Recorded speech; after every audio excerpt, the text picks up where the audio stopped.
कई लोग फंसे हुए हैं, उन्होंने मदद की गुहार सरकार से लगाई है, कैसे आप देखते हैं?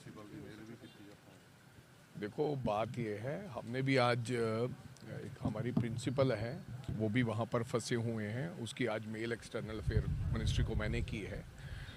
सरकार को इसके ऊपर मेरे को लगता कि तवज्जो और तवक्को देनी चाहिए। बहुत गंभीर इशू है, कुछ भी हो सकता है, और जो भी हमारे भारतीय सिटीजन्स हैं जो फंसे हुए हैं बाहर, उनको लाने का मुकम्मल प्रयास करना चाहिए।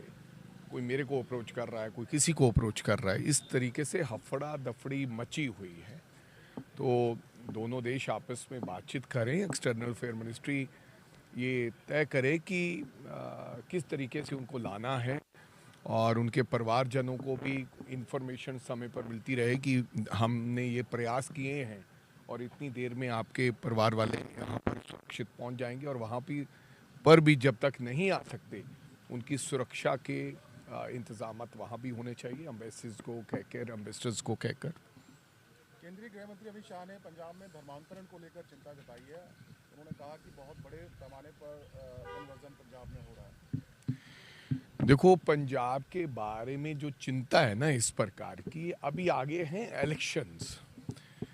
इलेक्शन जब आ गए हैं तो फिर मोदी जी और अमित शाह जी विशेष तौर पर उन राज्यों के में चिंता करते हैं जहां पर चुनाव होते हैं, बिकॉज उन्हें किस प्रकार से सरकार बनानी है, कैसे उनकी सरकार आए, ये सब तमाम दावपेच वो खेलते हैं।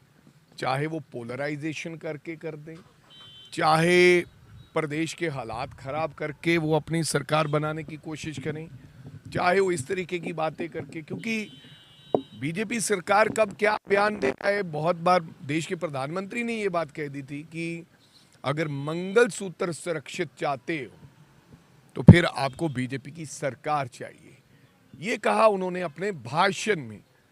और मैं समझता हूं कि अभी तो एक ट्रेलर है, कुछ भी कह सकते हैं। अभी अमित शाह जी का आना तय हुआ है, सुना है पंजाब के अंदर, वो क्या कहेंगे क्या नहीं कहेंगे और कैसे कहेंगे और उसके पीछे मतलब क्या होगा, ये कुछ ही लोग समझते हैं, ज़्यादा लोगों को समझ नहीं आता है।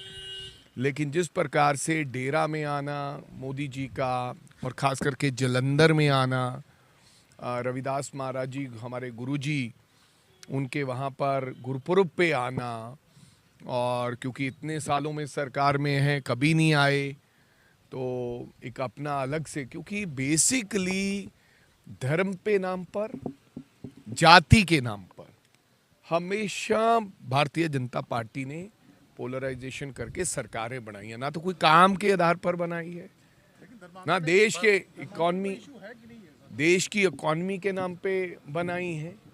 इस तरीके का काम करके देखो, आज देश का गृह मंत्री साहब जो 11 साल से 12 साल से सरकार में है, आज भी चिंता ही जाहिर कर रहे हैं किसी भी काम के ऊपर।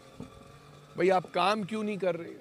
1.5-2 साल पहले चिंता जाहिर की थी कि लॉ एंड ऑर्डर के हालात बहुत खराब है, लेकिन बॉर्डर सिक्योरिटी फोर्सेस आपके पास है, आधा पंजाब बॉर्डर पे लगता है, तो चिंता क्यों जाहिर कर रहे हो? आप कुछ करिए। अगर आपको वाकई में चिंता है, चिंता तो हमें जाहिर करनी चाहिए, जो सरकार में नहीं है। जो सरकारों में उनको चिंता नहीं, काम करना चाहिए।